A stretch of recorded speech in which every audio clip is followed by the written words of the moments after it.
बर्तमान आपन को सीधा सलख नहीं जाउछु बीजेडी प्रेस मीट को स्मारक आदि अनेक महापुरुषों स्मृति रक्षापी विशेष व्यवस्था कर लोककला लोक संस्कृति मुख्यमंत्री कलाकार सहायता योजना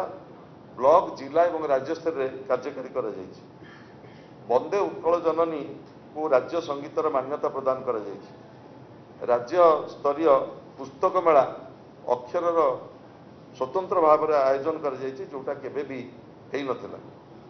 अतिबड़ी जगन्नाथ दासंकर जन्मपीठ कपिलेश्वरपुर एवं तांकर साधना पीठ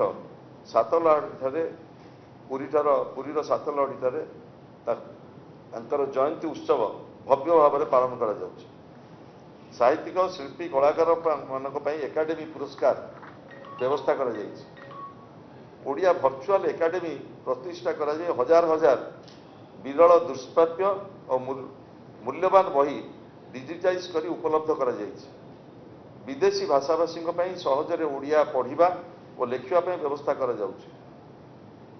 यही अवकाश रे मुझे कही रखा चाहे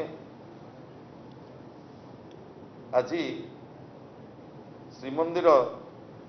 परिक्रमा प्रकल्प जो करा जायछि ताकू माननीय मुख्यमंत्री नवीन पट्टनायक गोटे अत्यंत दूरदृष्टि संपन्न एवं जगन्नाथ संस्कृति की किभली भाव में प्रचार एवं प्रसार करा सारा विश्व को परिव्याप्त करा सेतिपाई श्रीक्षेत्र परिक्रमा श्री सेतु एवं पुरीर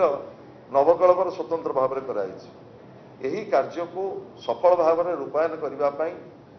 5T अध्यक्ष भी कार्तिक पांड्यान जो भली भाव में समर्पित मनोभाव नहीं ये कार्य को आगे नहीं एवं जितेबाला आपण मैंने देखिथिबे राति 4 भोर 5टा यही समय से जाइकरी से प्रकल्प गुड़िक अनुध्यान करछंती एवं से कार्य को किभली भाव में आगे नियाजिवो से संपर्क में जो पदक्षेप नहीं जहाँफल आज श्रीक्षेत्र परिक्रमा प्रकल्प आज पूर्णांग होइछि एवं सबुठारु दुखदायक कथा है जो माने एठी अस्मिता कथा कहउचंती ओडिया अस्मिता कथा कहउचंती से माने ये प्रकल्प को विरोध करथिले एवं एभली विरोध करथिले जेतेबेले श्रीक्षेत्र परिक्रमा लोकार्पित हला सेतेबेले केंद्र मंत्री धर्मेंद्र प्रधान को निमंत्रण कर जायतिला से मध्य सेथिरे जोग देले नाही किंतु बारंबार ओडिया अस्मिता कथा से विभिन्न स्तर में उठाउछंती एवं विभिन्न स्थान में आमर ओडिशार जेते जगन्नाथ मंदिर एवं जगन्नाथ संस्कृति रही तार पुनरुद्धार कार्य करने आपण मैंने जानते 5T अध्यक्ष श्री कार्तिक पांड्यान जितेबाला सारा ओडिशा बुलिले सेतेबाला समस्त ओडिशार विभिन्न गाँ गहली में आमर जो जगन्नाथ मंदिर रही आमर जो संस्कृति रही आमर जो आदिवासी जनजाति जो पूजा पीठ सांस्कृतिक क्षेत्र रही ताकू उन्नयन करने विभिन्न पदक्षेप नि एवं एभली कार्य को जितेबाला आगु को निते बारंबार ओडिया अस्मिता कथा जो मैंने कहते मुझे प्रश्न करने को चाहे माननीय केंद्र मंत्री श्रीयुक्त धर्मेंद्र प्रधान को ओडिया अस्मिता प्रकृत में किभली भाव में तार पृष्ठभूमि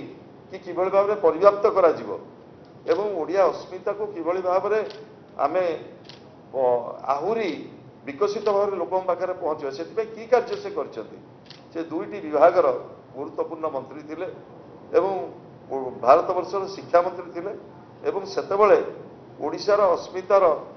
सुरक्षा पाई कि कार्य नहीं मु ए प्रश्न ये करने